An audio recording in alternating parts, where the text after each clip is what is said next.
Tengan ustedes muy buenas tardes. Vamos a dar inicio a la exposición del doctor David Parra Reyes, doctor de Ciencias de la Educación, magíster en Neurociencias, especialista en motricidad orofacial por Cefal Brasil, miembro de la International Association of Orofacial Myology y la Asociación Brasilera de Motricidad Orofacial y directivo de la Sociedad Latinoamericana de Disfagia, docente en pregrado y posgrado en la Universidad Nacional Federico Villarreal.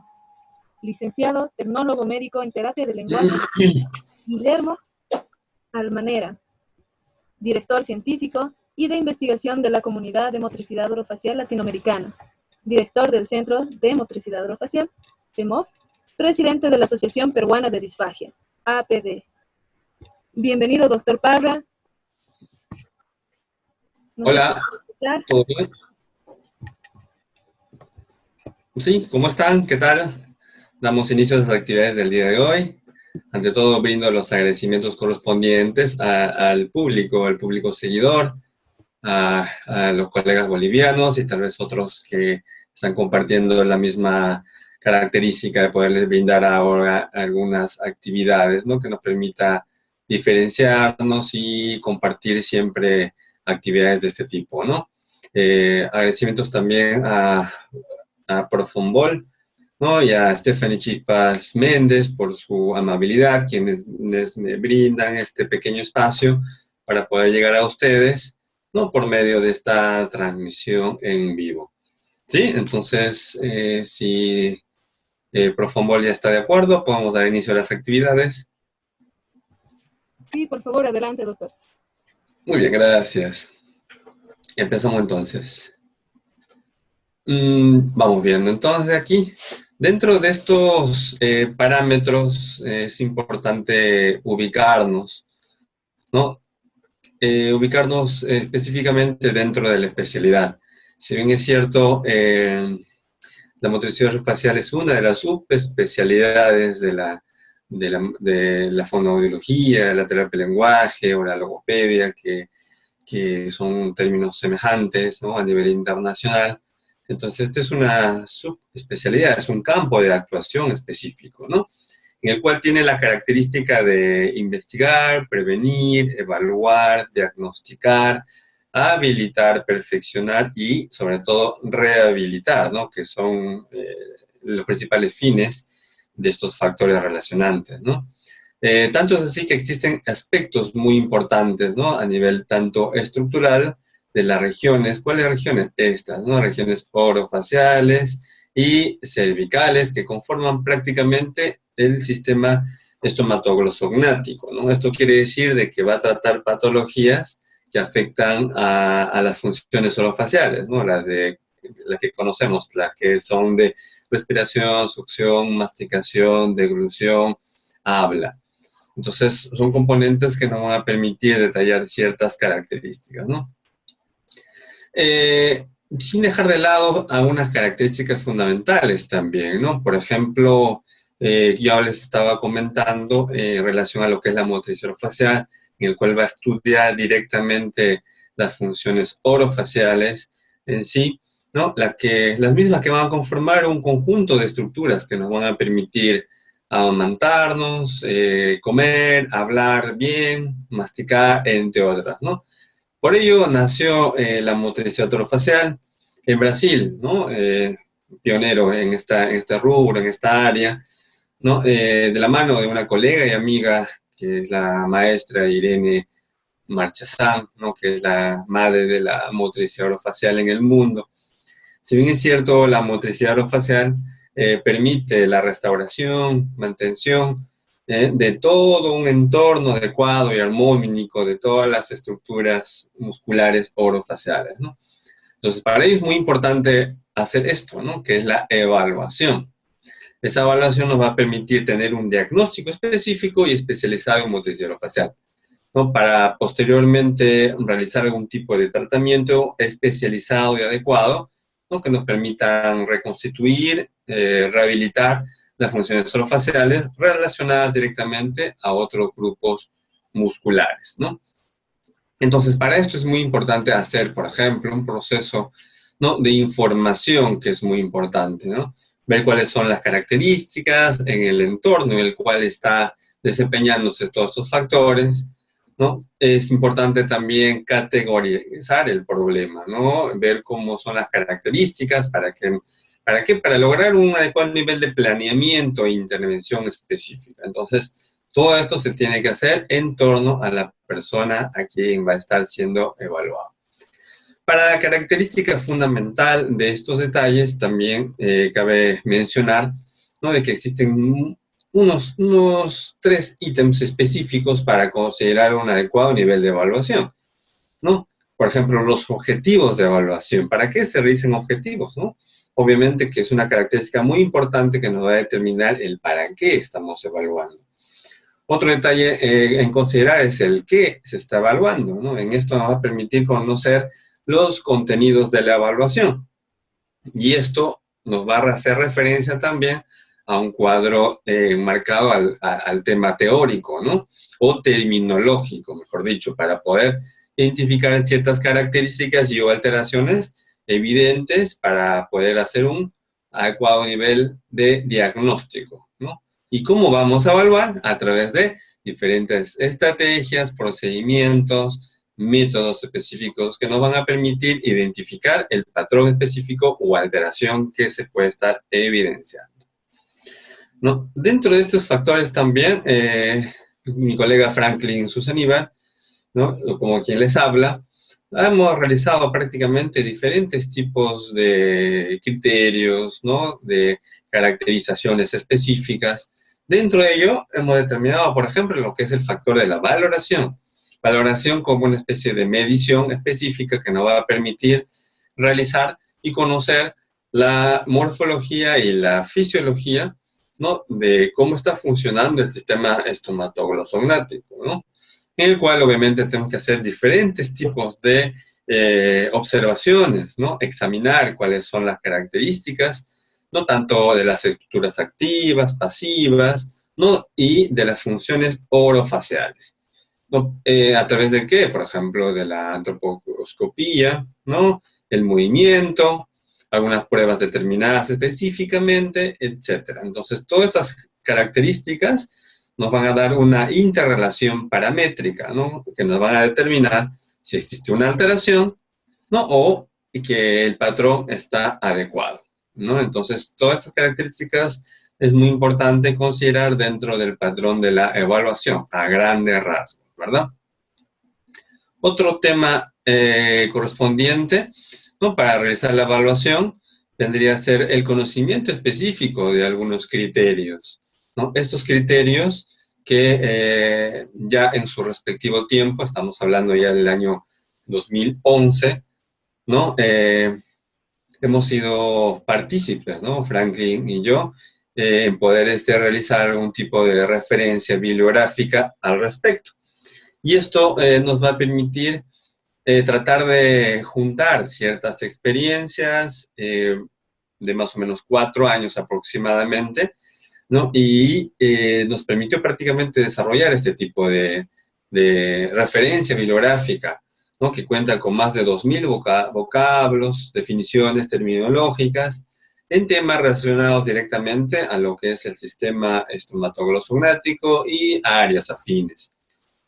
¿Cuál ha sido la finalidad de esta importante obra, ¿no?, el cual va a dar inicio, digamos, a la motricidad contemporánea, ¿no?, conocer ciertas características y, sobre todo, hablar entre un mismo idioma, ¿no? ¿Cuál ha sido el objetivo y la finalidad de este diccionario? El homogeneizar el uso de estas terminologías, de estas definiciones, ¿no?, entre otros especialistas. En otras palabras, simplemente para hablar todos en un mismo idioma, ¿verdad? Entonces, como les estaba comentando, el campo de actuación de la motricidad orofacial es bastante amplio, ¿no? Tal vez han tenido ya la oportunidad ustedes de poder realizar algún tipo de especialización, ¿no?, o tal vez de un diplomado, que es una introducción a algo que podría venir, unas maestrías, o algo relacionado a lo que es la relación cráneo-mandibular, ¿no? Entonces, son condiciones que nos permiten trabajar desde el campo de actuación de la motricidad orofacial. Obviamente trabajar con niños prematuros, trabajar con niños con parálisis cerebral infantil, ¿no? Trabajar las funciones orofaciales, succión, masticación, no solamente ello, ¿no? La terapia orofacial en cáncer de cabeza y cuello, por ejemplo, ¿no?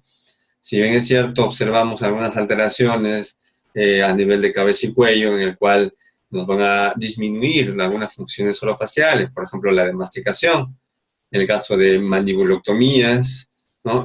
Si tuviéramos, por ejemplo, una alteración a nivel de laringe, cuadros de alteraciones en la deglución o la fonación, ¿no? Entonces son características que nos van a permitir identificar ciertos factores, ¿no? Por ejemplo, si tenemos un cáncer de paladar, probablemente tengamos una alteración tanto en la masticación, deglución, como en el habla también, ¿no? Entonces, imagínense observar a un paciente con una hemiglosectomía, ¿no? Tenemos que buscar la manera de cómo poder rehabilitar o al menos adaptar las funciones orofaciales de estos pacientes. Entonces, si se dan cuenta, es un campo de actuación bastante grande, complejo, ¿no?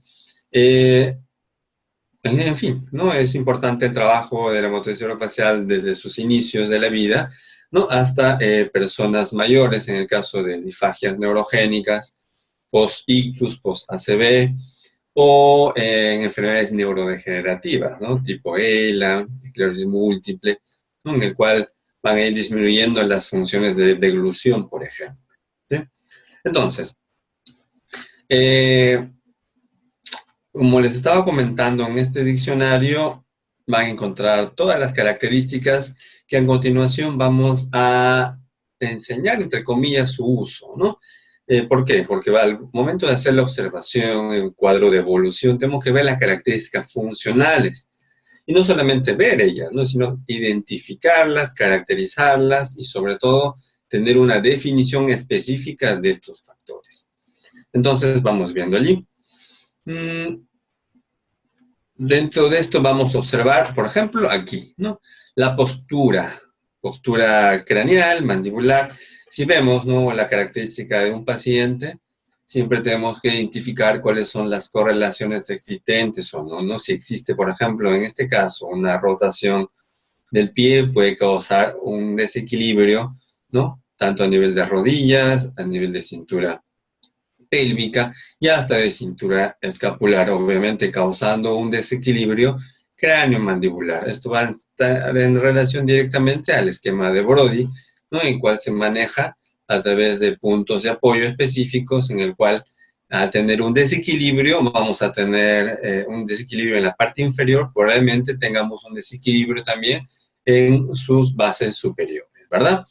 Y para todo esto, por ejemplo, ¿qué es postura mandibular?, ¿no? Entonces ahí vamos viendo un poquito de la característica. Entonces, dentro del perfil de postura mandibular, ¿no?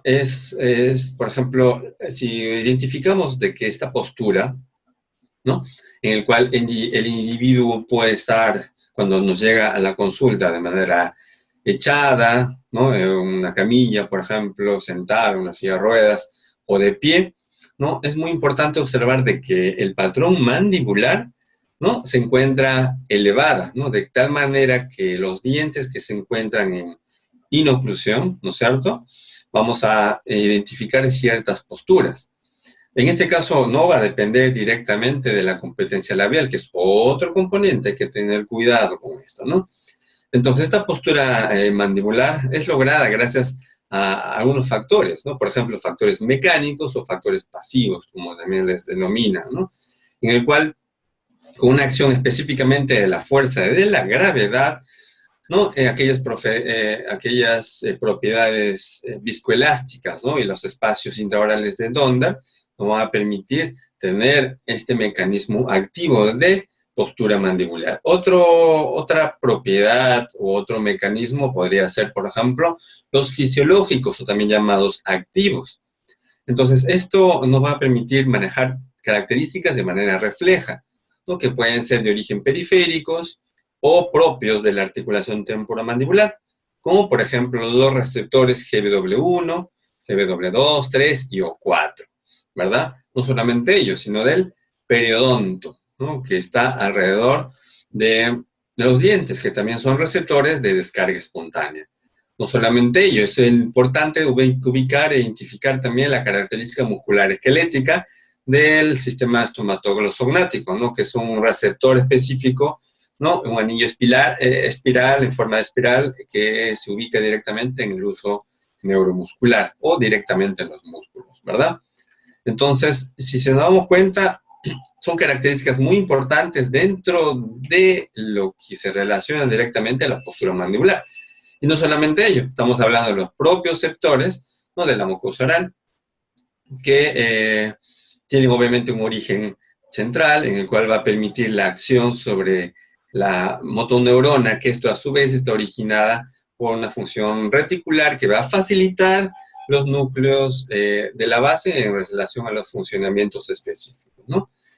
Entonces, se dan cuenta, esa terminología es bastante importante identificar, saber la ubicación para que no solamente sepamos de que la mandíbula está descendida, ¿no? Habría que ver qué alteraciones nos puede causar este descenso mandibular y sobre todo, qué lo está ocasionando. Hemos visto, ¿no? Hace un momentito que estuve hablando con respecto a qué son receptores. Y la mandíbula va en relación directamente a los receptores de los dientes, de la mucosa y de la articulación temporomandibular, como para ir resumiendo este primer punto, ¿verdad?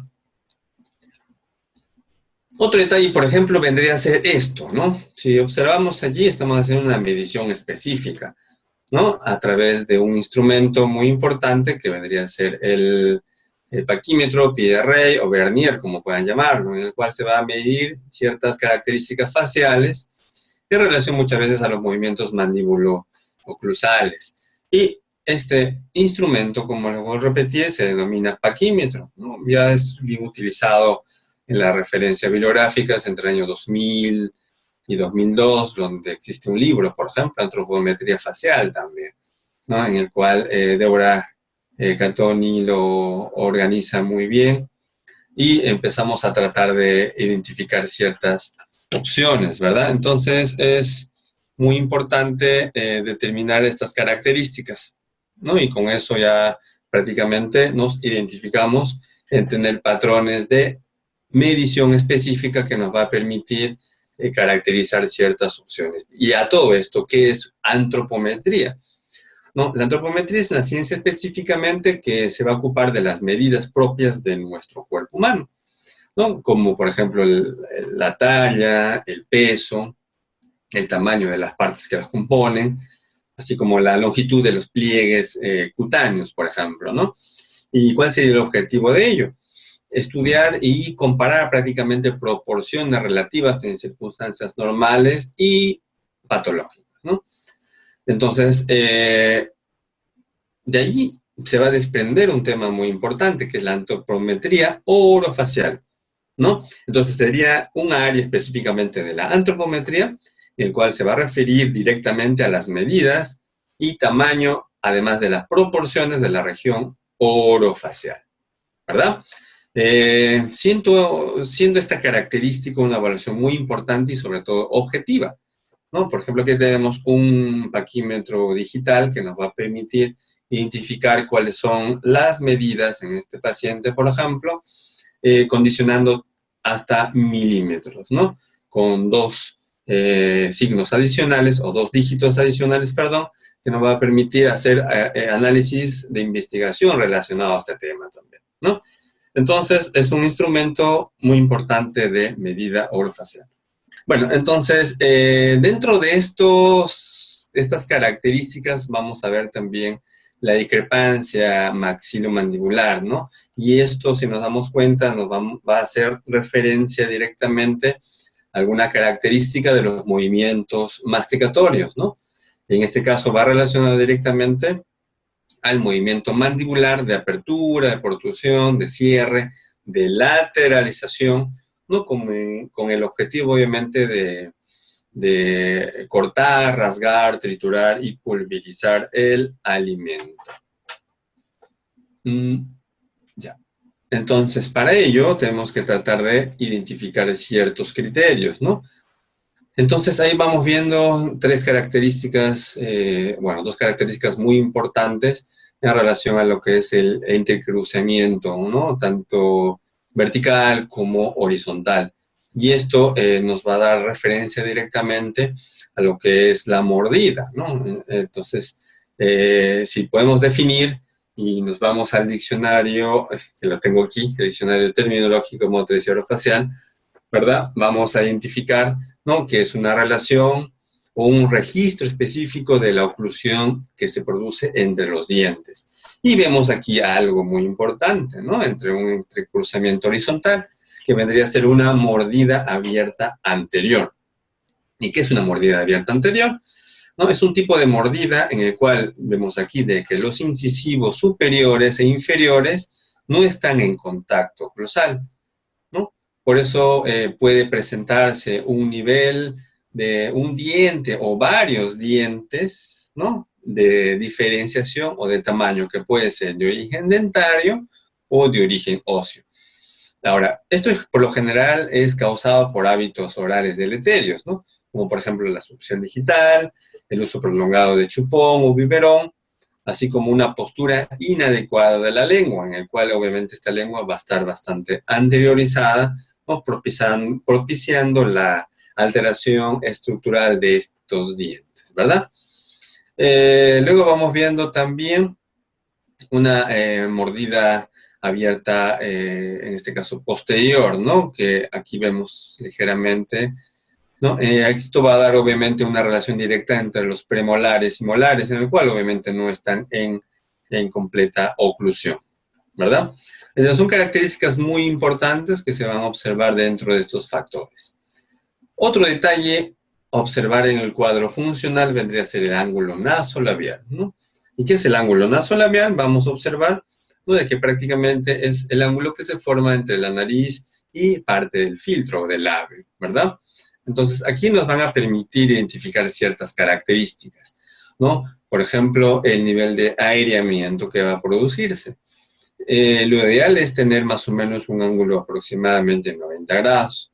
Si vamos a observar aquí, tenemos un ángulo obtuso, en el cual da la impresión de tener una nariz bastante respingada, bastante puntiaguda, ¿verdad? Y si tenemos un ángulo menor de 90 grados, es una nariz bastante deprimida, decaída, ¿no? Y si nos damos cuenta, va a causar alteraciones en el proceso de la respiración, ¿verdad?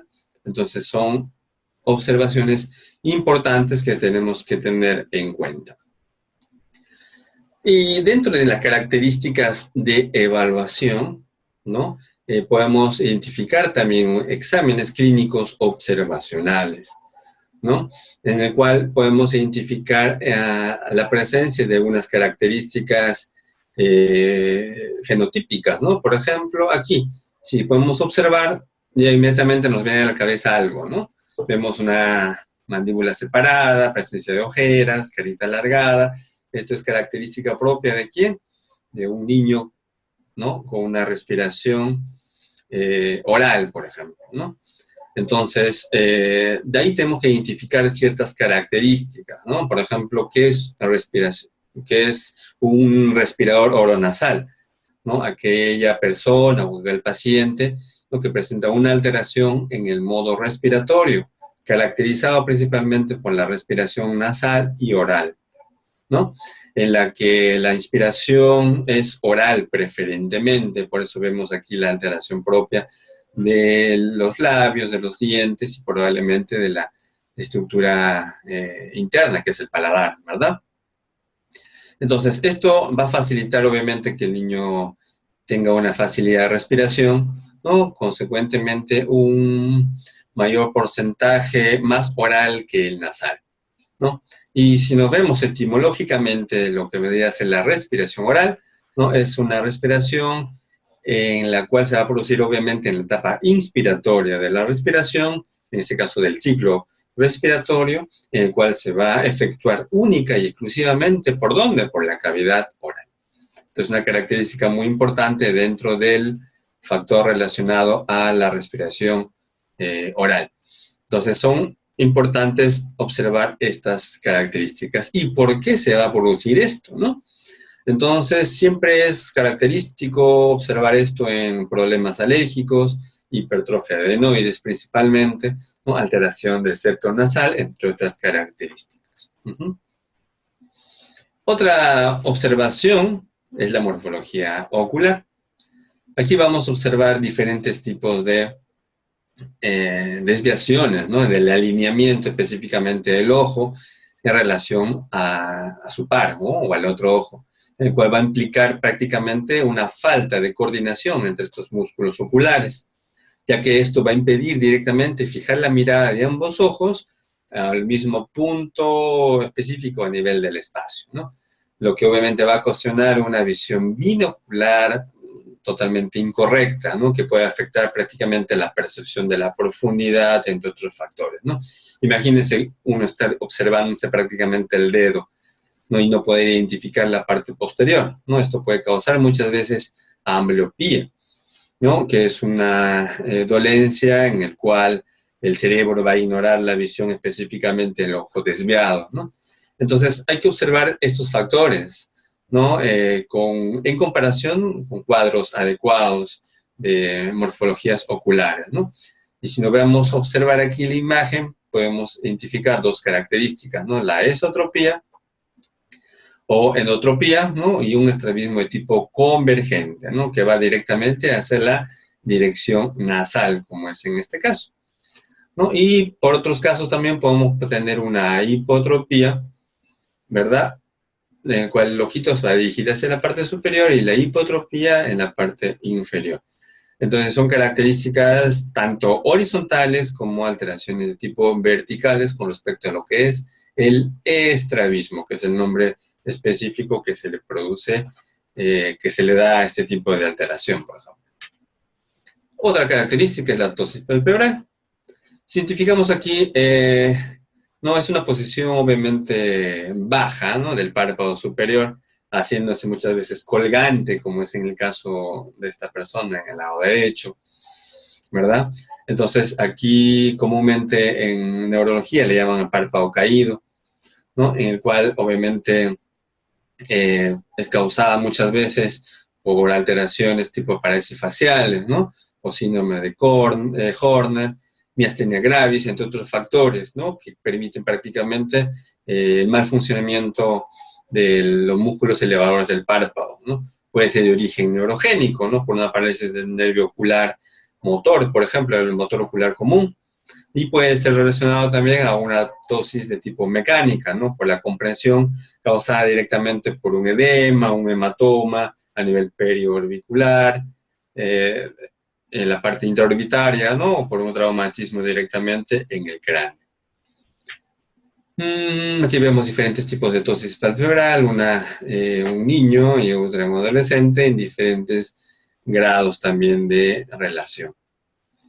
Vamos pasando un poquito a lo que es el examen extraoral, ¿verdad? Entonces aquí vamos a identificar ciertas características en relación a la posición habitual y la forma de los labios. Al observar aquí, ¿no? Nuestros labios, obviamente, esto va a estar caracterizado de una manera directa o indirectamente durante las funciones estomatoglossognáticas, ¿no? Tanto en el acto de succión, de masticación, de deglución, de habla, de fondo de articulación, entre otros factores, ¿no? Entonces, hay que observar, muy importante también, ¿no? De que está bastante, existen bastantes arterias, bastante venas, que está bastante vascularizada esta área, que es muy importante observar. Entonces, dentro de estas observaciones va a persistir, por ejemplo, la eversión. Cuando tenemos un labio evertido, o qué es el labio evertido, ¿no? Es un labio que está girado hacia la parte externa o está girado hacia afuera, ¿no? Con exposición de la mucosa interna labial, ¿verdad? Entonces, es lo que nos caracteriza dentro de este patrón inadecuado en la postura labial. Otra característica, vemos aquí los labios que están entreabiertos, ¿no? Son tipos de presentaciones en posición habitual del labio. Lo ideal, obviamente, es tener los labios en oclusión, ¿verdad? Sin tener fuerza perioral que así se le puede evidenciar. Otra característica muy importante de esto es el tamaño del filtro del labio, ¿verdad? En este caso se va a identificar esta porción específica, ¿no? En que vemos de la base de la nariz al punto superior, ¿no? Del labio superior. Entonces aquí observamos determinando obviamente lo que es el filtro. ¿Y qué es el filtro? Es el surco vertical, aquí como estaba comentando, en la porción media del labio superior, que se localiza prácticamente entre estos dos puntos, el punto subnasal craniométrico y el punto labial superior. Entonces son componentes de este tamaño que nos van a permitir identificar cuál es su caracterización, si es corto, si es largo o si es adecuado. Entonces, si tenemos aquí, si el labio, en este caso, si el filtro cubre los 2/3 de los incisivos, en este caso de los dientes, podemos decir que es un filtro adecuado.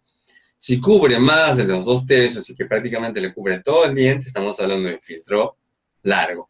Y si cubre prácticamente nada de los 2/3, ¿no? Y es más, si existe la exposición de las encías, vamos a observar que es un filtro bastante corto. Entonces, esto nos va a permitir identificar estas características y esto se va a hacer relación directamente con la incompetencia labial, ¿no? ¿Y qué es la incompetencia labial?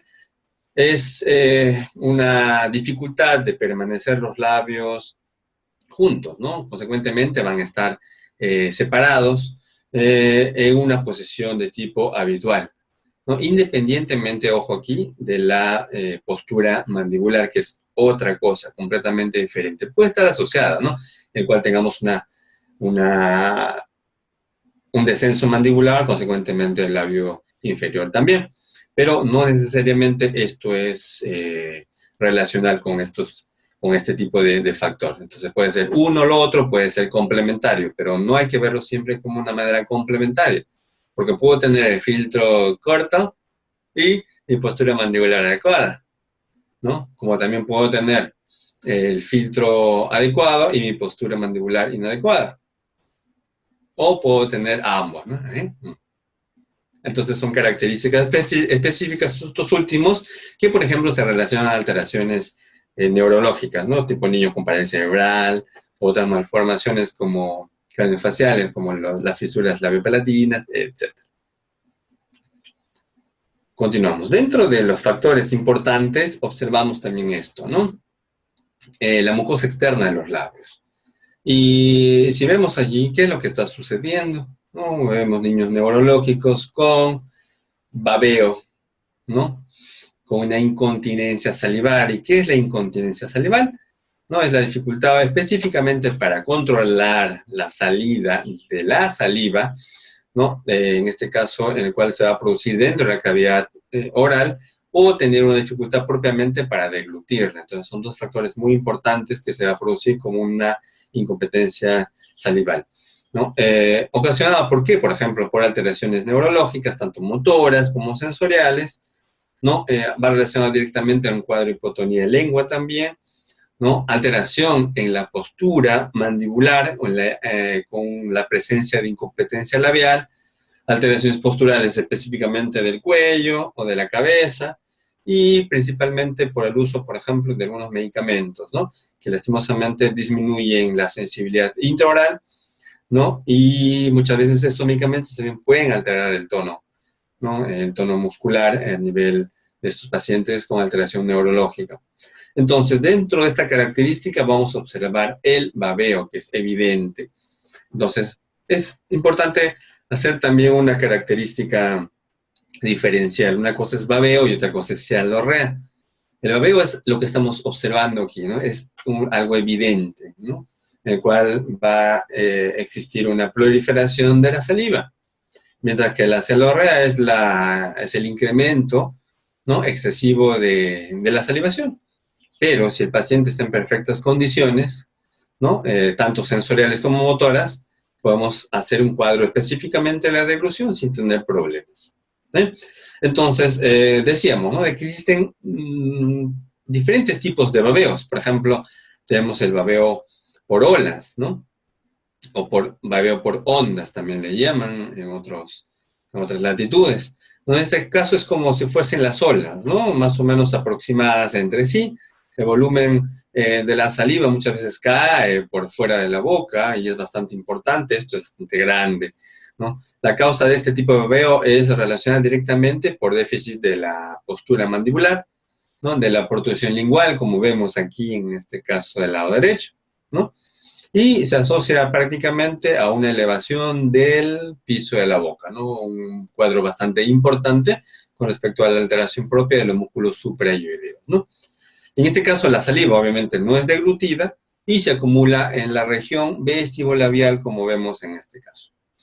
Aquí vemos un babeo en hilo, por ejemplo, ¿no? Un babeo en hilo continuo, ¿no? En el cual obviamente se va a observar cuando existe el cierre labial, como vemos en este caso, o una oclusión de los dientes en forma inadecuada, ¿no? En el cual obviamente la lengua va a ir en la parte anteroposterior, similar, por ejemplo, a la deglución de un neonato, ¿no? Aquí interpuesta hacia la parte anterior. Entonces, este es un movimiento insuficiente e ineficaz, ¿no? Para reunir la saliva y deglutirla. Entonces, este movimiento va a dificultar, obviamente, los movimientos específicos de la lengua, ¿no? En el cual va a favorecer, bueno, estos movimientos que se supone que deben favorecer el adecuado nivel de control en este caso de la saliva, ¿no? Obviamente produciéndose el acto de la deglución. Entonces, esto se va a producir muchas veces por intervalos que son prolongados. Y por último tenemos otro tipo de babeo, que es el babeo por gotas, ¿no? Este babeo es bastante profuso, ¿no? En el cual el niño va a tener dificultades, obviamente, a nivel sensoriales, que principalmente se van a relacionar directamente con el patrón cefálico. Significa que cuando existe una flexión de cabeza, ¿no? Este niño va a observarse pequeñas gotas que prácticamente caen en la mesa o cuando está haciendo algún tipo de tarea, ¿verdad? En un cuaderno, etc. ¿Qué vemos aquí? Lengua, ¿no? Entonces, observamos también diferentes características, diferentes formas, ¿no? En este caso vamos a identificar una lengua de tipo geográfica, por ejemplo, ¿no? En el cual es un trastorno obviamente inflamatorio, como vemos aquí, de la superficie dorsal anterior de la lengua, que se caracteriza por numerosas zonas que hacen que prácticamente las papilas filiformes, ¿no? Empiecen a crecer con respecto a su tamaño. Muchas veces es confundida por una glositis, ¿no? Migratoria, de tipo benigna, digamos, ¿no? Entonces son lesiones que aparecen prácticamente en toda esta área a nivel de la lengua y por lo general se va a producir por cuadros de alteraciones propias, ¿no? De tipo de sobrecarga emocional, estrés, alteraciones gástricas, digestivas, lo que llamamos el típico empacho, ¿no? Y muchas veces caracterizado por una alteración o carencia de vitaminas, ¿no? Una avitaminosis, ¿no? La que se denomina. Entonces son características muy importantes que podemos ver tanto a nivel infantil como a nivel adulto, pero no hay que tener mucho temor, ¿no? Porque obviamente son factores que van relacionados directamente a algo, no directamente a la lengua, sino relacional, ¿no? Y que obviamente suele pasar con el tiempo. Lo que no puede pasar es esto de acá, ¿no? Lo que es una lengua de tipo fisurada.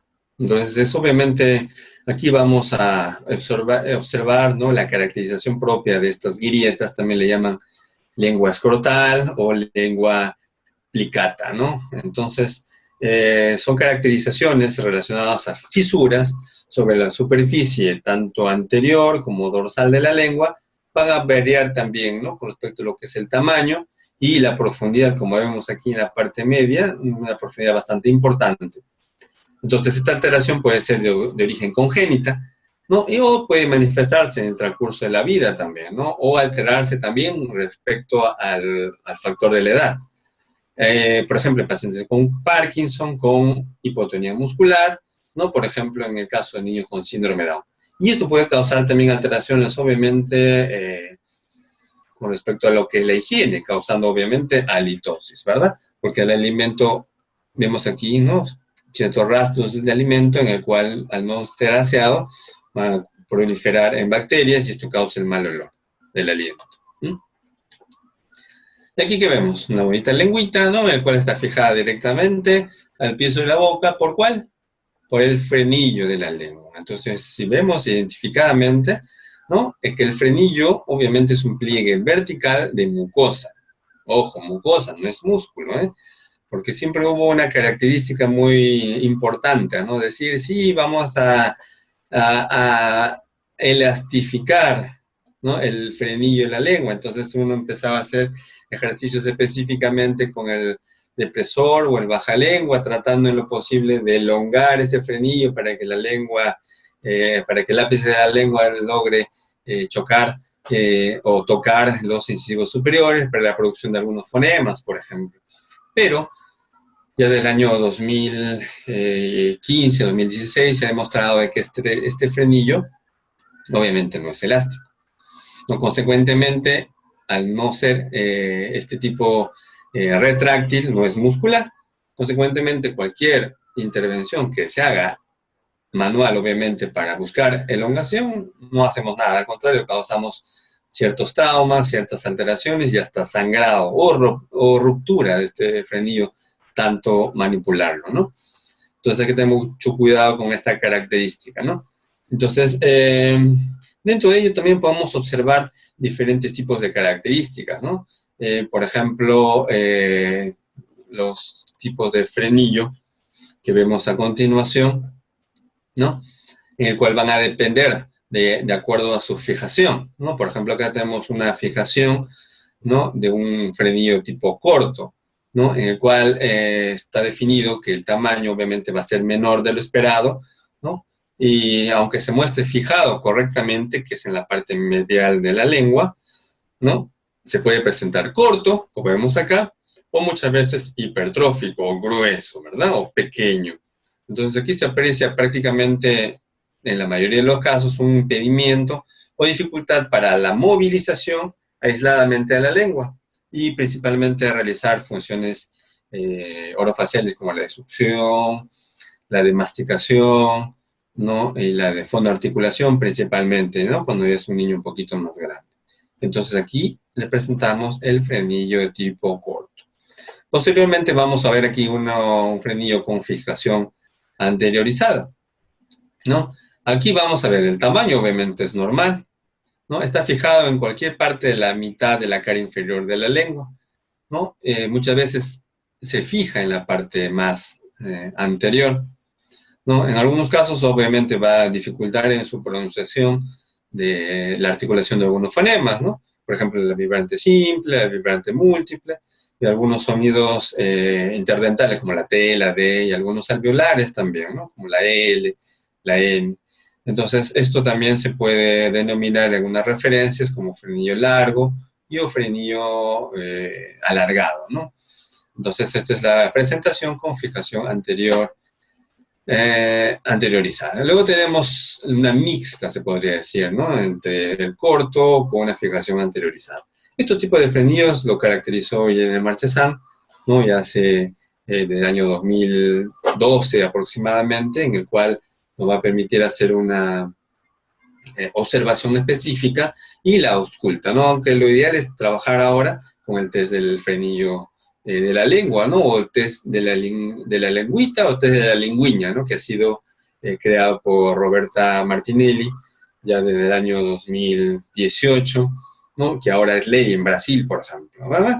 Para poder identificar alteraciones específicas en el frenillo y sobre todo hacer el screening neonatal y poder ver algún tipo de solución, que puede ser una frenotomía, una frenotomía de manera inmediata, o si es un niño más grande, hacer la frenectomía, ¿no? Que son dos cosas diferentes, que también podemos encontrar la diferencia específica aquí, ¿no? En el diccionario motriz orofacial, en el cual van a identificar ciertos patrones específicamente entre una y otra intervención. Entonces, dentro de lo que es el frenillo corto y con fijación anteriorizada, vamos a encontrar, obviamente, de que existe una mezcla de ambos, ¿no?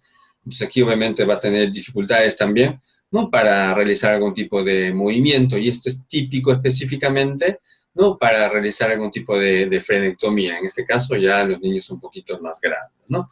Entonces, estos dos casos son, tanto el corto como con la fijación anterior, se puede realizar algún tipo de tratamiento logopédico, fonoaudiológico y o terapia de lenguaje. Mientras que en el corto con fijación anteriorizada y la anquiloglosia, difícilmente vamos a poder intervenir o hacer algo al respecto. Consecuentemente, se hace referencia a alguna intervención quirúrgica, en este caso a la frenectomía, ¿verdad? Entonces, son características muy importantes que se observan. Miren aquí, ¿no? Es prácticamente una lengua bastante atada al piso, ¿no? Entonces, aquí difícilmente vamos a poder realizar alguna característica. Entonces, una anquiloglosia específica que hay. ¿Qué es la anquiloglosia? Vendría a ser, ¿no?, la limitación específica del movimiento de la lengua, ocasionada obviamente por el frenillo de la lengua, que está directamente fijado, ¿no?, en la parte del piso de la lengua. Entonces, vuelvo a repetir, aquí la única manera es quirúrgica. Vamos viendo más cavidad intraoral. ¿Qué opinan de esto? Aquí vemos un paladar duro, diferenciación específica entre un paladar ojival y un paladar alto.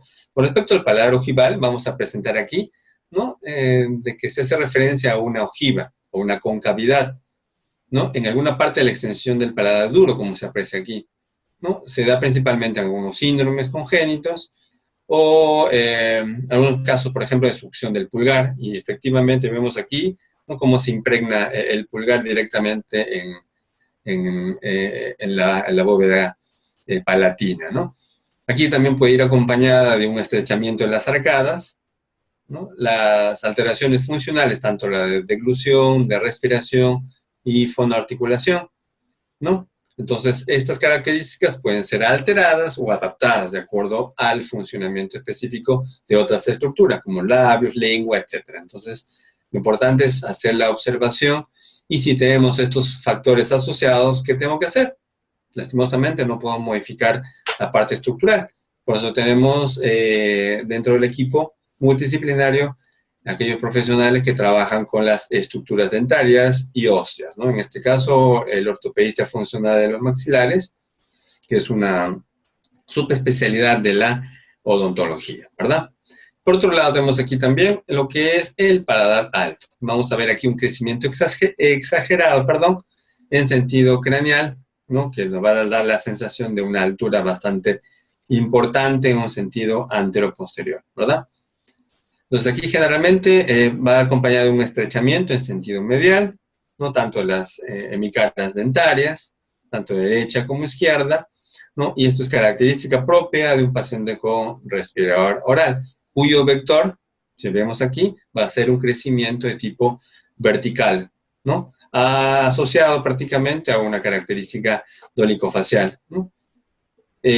Entonces son observaciones que se dan, y muchas veces esto va a causar obviamente una alteración en la deglución, una alteración en la respiración nasal y en la emisión de algunos sonidos palatales, ¿no?, creando prácticamente mecanismos que se van adaptando. ¿Qué vemos aquí? Velo del paladar, ¿no?, en el cual vamos a encontrar úvulas, ¿no?, tanto con respecto a lo que es simetría, úvulas alteradas, por ejemplo, ¿verdad? Como aquí, ¿no? Entonces, si determinamos etimológicamente, la úvula es una pequeña estructura carnosa, muscular, cónica, ¿no?, que se cuelga prácticamente desde la mitad del borde posterior del paladar blando. Obviamente está conformada por tejido conjuntivo, mucosa, y principalmente el músculo propio de la úvula, que forma parte de los músculos específicamente en este caso, del paladar, ¿no? Entonces tenemos tres músculos del paladar específicamente: el músculo elevador, el músculo propio y el músculo tensor del velo del paladar. Entonces, estos tres componentes nos van a permitir, ¿qué cosa?, ¿no?, la fuerza intraoral, correspondiente directamente a lo que es una incompetencia o una insuficiencia velofaringea. Y vemos algo alterado aquí, ¿no?, que vendría a ser una úvula bífida, ¿no?, que es una malformación congénita, obviamente, que se va a producir en la úvula, en el cual va a dividirse, miren aquí, en dos mitades, ¿no? Debido a un defecto en la unión de los pliegues palatinos posteriores a nivel embriológico, ¿no? Y es característica específicamente también de la presencia de algunas fisuras ocultas, ¿no? O fisuras propiamente postforamen incisivo. A ver, vamos a ver, continuamos aquí. Y esto es lo que decíamos, ¿no? Existen diferentes tipos de alteraciones también, ¿no? Aquí vemos la clasificación de Espina, por ejemplo, en el cual nos va a permitir identificar tres características muy importantes, ¿no? Aparte de esto, tiene sus clasificaciones, pero para manera didáctica lo he traído para que se pueda observar. ¿No? Una fisura preforamen, el foramen obviamente va relacionado directamente al agujero incisivo que está por detrás de los incisivos superiores, ¿verdad? Que es una estructura anatómica en la cual toda la característica anterior, ¿no? Si encontramos alguna deficiencia en esta parte anterior, la vamos a denominar fisura preforamen, ¿no? En este caso, la postforamen, no va a relación directamente del agujero incisivo hacia la parte posterior, que son las fisuras posteriores. Tenemos una también que es la transforamen, ¿no? En el cual va prácticamente relacionarse a fisuras naso, labio, alveolo palatinas, no tanto unilateral como bilateral. Y aquí tenemos la presencia de una fisura submucosa relacionada directamente a la úvula bífida. Entonces, como recomendación, observamos, ¿no? Si vemos una úvula bífida, probablemente este niño tenga una fisura submucosa. Tenemos que hacer la evaluación específica de estos factores. ¿Qué vemos aquí? ¿No? Dientes. Vamos entrando un poquito al tema oclusal. Y dentro de esta característica nos vamos a encontrar con la clasificación de Angel, ¿no? En el cual vamos a ver ciertas maloclusiones, ¿no? En el cual, por ejemplo, esta es la clase 1, ¿no? En el cual va a ser una irregularidad en el posicionamiento de los dientes en relación directa a las arcadas dentarias, ¿no? Entonces, esto vamos a clasificarlo en diferentes tipos de opciones. Esto es un tema más de tipo odontológico, pero no está por demás que tengamos que saberlo. Por ejemplo, aquí tenemos, ¿no? Una clase 2 de tipo Angel, ¿no? Angel es un ortodoncista en el cual ha clasificado las características de los dientes en relación dentaria como relación esquelética, ¿no? En el cual nos va a permitir diferenciar dentariamente a través de ¿qué? De la llave molar le identifica, ¿no? En el cual es la cúspide mesiovestibular del primer molar, ¿no? Que la vemos aquí, inferior con la del superior. O sea, quiere decir que prácticamente para identificar esto tenemos que tener un adecuado nivel de engranaje, ¿no? Entonces, aquí observamos, ¿no? En que en la clase 2 existe una prominencia, ¿no? Un exceso en el crecimiento maxilar, o puede haber una depresión en el crecimiento mandibular. Entonces, va a dependerse porque existen diferentes tipos de clases 2. Y para ello vemos aquí, ¿no? Una división tipo 1, ¿no? En el cual vamos a observar todo el maxilar superior anteriorizado, y en la clase 2, ¿no? Observamos de que aquí tenemos los dientes incisivos superiores que están prácticamente más lingualizados, ¿no? O retraídos hacia la parte posterior. Entonces, características muy importantes. Consecuentemente, tenemos su par oponible, ¿no? Que vendría a ser la clase 3, ¿no? Aquella denominada prognatismos, ¿verdad? Relacionados directamente en el exceso en el crecimiento mandibular, ¿no? Aquí vamos a ver un perfil prácticamente cóncavo, ¿no? En el cual la musculatura obviamente va a estar totalmente desequilibrada, ¿no? Relacionada directamente con una incompetencia labial principalmente, ¿no? Aquí los dientes vamos a ver lo que están prácticamente cruzados, ¿no? O ocasionando una mordida abierta anterior o posterior, que por lo general son frecuentes. Entonces, esto podemos identificarlo, vuelvo a repetir, ¿no? En prognatismos y o retrognatismos maxilares, ¿no? Como es en el caso, por ejemplo, de los niños con fisura labio-palatina, ¿verdad?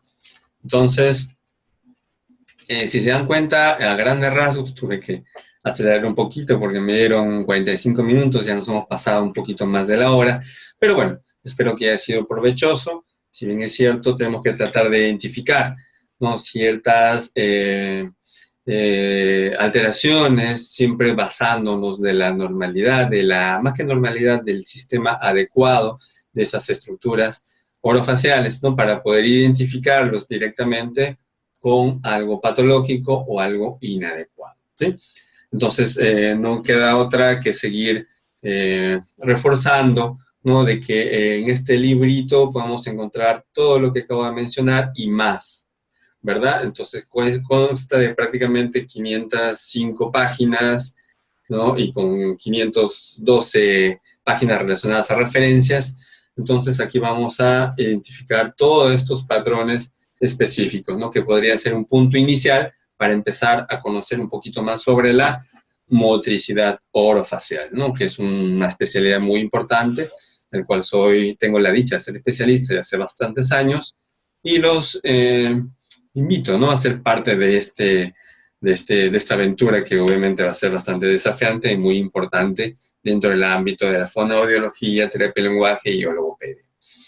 Gracias por su atención. Cualquier duda, cualquier pregunta, dejo aquí mis referencias, mi correo electrónico.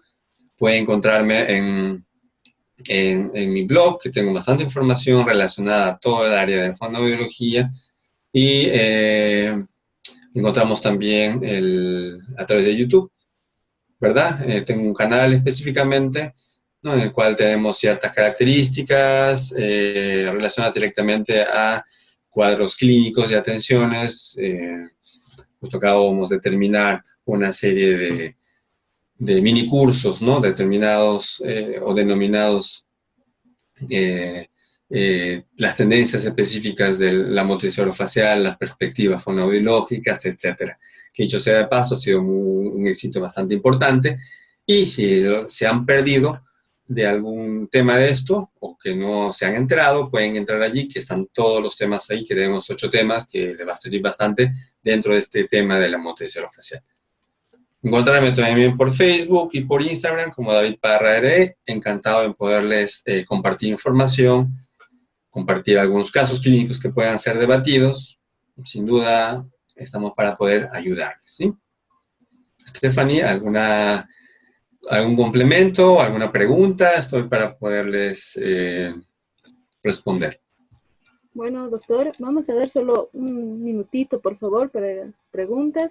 Algunos están escribiendo, como Romina nos dice, gracias David, Lourdes, muchísimas gracias doctor Parra, Mariel, muchas gracias doctor. Vamos a dar solo un minutito, por favor. Elvira, excelente exposición. Para personas que quieran hacer alguna pregunta. Laura, me encantó su exposición, muchas gracias. Tengo una pregunta. La úvula bífida o no tener úvula, ¿qué problemas puede ocasionar? Bueno, úvula bífida o ausencia de úvula, obviamente alteraciones en la resonancia. Si nos vamos viendo desde el punto de vista fonoarticulatorio, ¿no? Y si vamos a ver desde el punto de vista dinámico con respecto al acto de la masticación y deglución, por ejemplo, no vamos a tener la fuerza intraoral, ¿no? En este caso, negativa para propulsar el bolo alimenticio. ¿Qué es lo que sucede? Por ejemplo, si tenemos una insuficiencia o una incompetencia velofaringia, ¿no? Que son términos completamente diferenciados, y vamos a observar, ¿no? Entonces esto se va a producir, ¿por qué? Porque la úvula está, en este caso, puede haber una ausencia de úvula, o puede ser una insuficiencia o una incompetencia, vuelvo a repetir, simplemente vamos a determinar con una alteración en el funcionamiento del velo del paladar, ¿no? Entonces esto va a causar un cuadro de hipernasalidad, por ejemplo, causando obviamente una alteración en la voz y en la resonancia. Por otro lado, si tenemos esto mismo, el tema de la deglución, cuando un niño o un joven intenta hacer esta deglución, ¿no? Necesitamos tener completamente el techo cerrado. Al tener una alteración, como es en el velo del paladar, ¿no? Va a existir una anteriorización por la parte superior del alimento. Quiere decir de que va a haber una regurgitación nasal, ¿no? Y esto es evidente en alteraciones con fisura y muchas veces en pacientes con cáncer a nivel del velo del paladar, ¿no? O cualquier alteración de tipo en funcionamiento, ¿no? Con respecto a lo que es el velo del paladar. Ahí, Darwin, muchas gracias, doctor. Rita, muchas gracias. Naera, muchas gracias, doctor Parra. Siempre es bueno escucharlo, me encantó su exposición. Merci, doctor, muy buena presentación. Algunos de los comentarios. ¿Puedes repetir la diapositiva de las características de la lengua? Otros nos dicen, gracias, profe Humboldt, por organizar este curso. Gracias, doctor Parra, por la exposición que terminó. Utilizó para ejemplar, perdón, así está escrito. ¿Qué término utilizó para ejemplar la oclusión de un paciente con fisura labiopalatina? Gracias de antemano. No lo voy a entender bien esa pregunta. Sí. Se te escucha un poquito entrecortado, no sé si soy yo o es tu audio. Capaz el internet. Gracias, vuelvo a leerlo. Gracias, doctor Parra, por la exposición. ¿Qué término utilizó? Voy a leer tal como está, para ejemplar la oclusión de un paciente con fisura labiopalatina. Ya, bueno. ¿Qué alteraciones podemos tener a nivel dentaria o estructural en un niño con fisura labiopalatina, ¿no? Si obviamente vamos a ver por aquí miren mismo, ¿no? Este es un niño bastante pequeño, ¿no? Que todavía no tiene dientes, pero miren, imagínense que ya tuviera los dientes. Si vemos aquí, ¿no? La encía completamente dividida. Entonces, si estamos teniendo esta característica, vamos a tener una alteración en el crecimiento, en este caso, del maxilar superior, ¿no? Entonces, se denomina eso una progenie o un retrognatismo maxilar, ¿no? Esto va relacionado directamente a los niños con fisura, con respecto a lo que es la arcada dentaria. Con respecto a los dientes, vamos a tener giroversiones, ¿no? Impactaciones de dientes, ausencia de piezas dentarias, apiñamiento a nivel posterior de dientes, ¿no? Entonces son malformaciones específicamente tanto musculares, esqueléticas y o dentarias, ¿no? Que se van a limitar obviamente en su patrón de crecimiento y funcionamiento principalmente, ¿no? Entonces yo creo que con eso he respondido la pregunta. Muchas gracias por ello. Bueno, muchísimas gracias, doctor Parra. Nosotros como empresa Profe Humboldt, en esta ocasión mi persona encargada de la interacción, le agradecemos mucho por su tiempo, por compartir con colegas bolivianos y también a otros que tenemos de varios países, por ejemplo de México y Argentina y uno de Estados Unidos. Bolivianos, el tema tan importante, ¿no? La terminología en la motricidad orofacial basado en el libro, que ya varios lo tienen en mano, el Diccionario Terminológico de Motricidad Orofacial. Saber y conocer ese libro, que varios también lo tienen y otros también lo pueden adquirir en la empresa Profe Humboldt. Saber y conocer el objetivo, ¿no? Del mismo, y como decía, hablar todos el mismo idioma en nuestra área.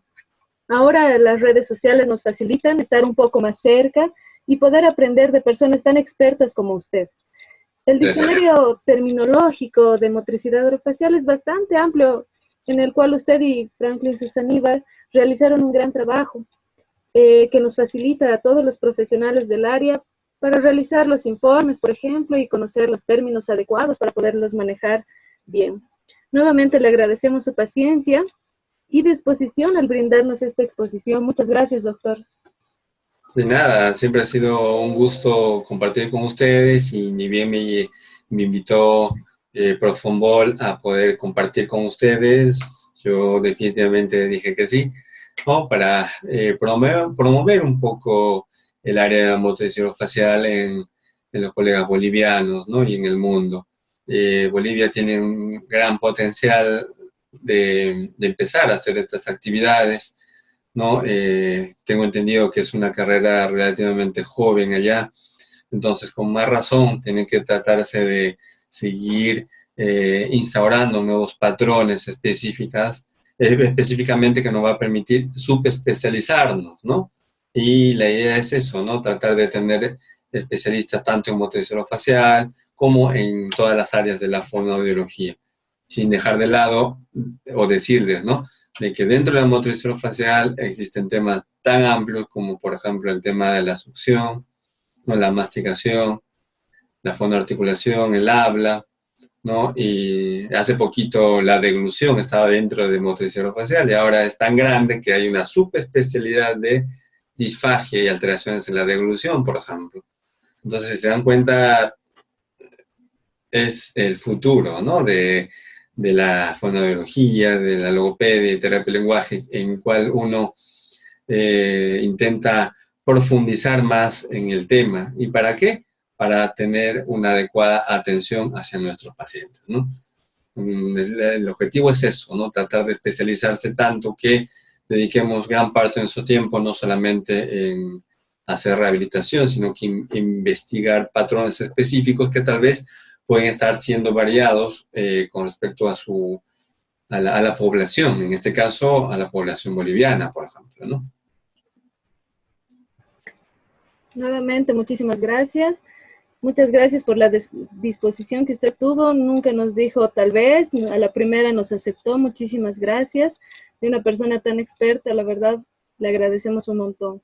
No, como siempre, ¿no? Con la gracia de Dios y la humildad que nos caracteriza, no lo digo yo, lo digo la gente, lo dice la gente, entonces, siempre encantado de poder compartir, ¿no? Igual reitero a los colegas que están aquí presentes, cualquier duda, cualquier pregunta que pueda entender, simplemente me escriben, me mandan un Facebook, que dependiendo de mi disponibilidad de tiempo, pasaré a responder, encantadamente.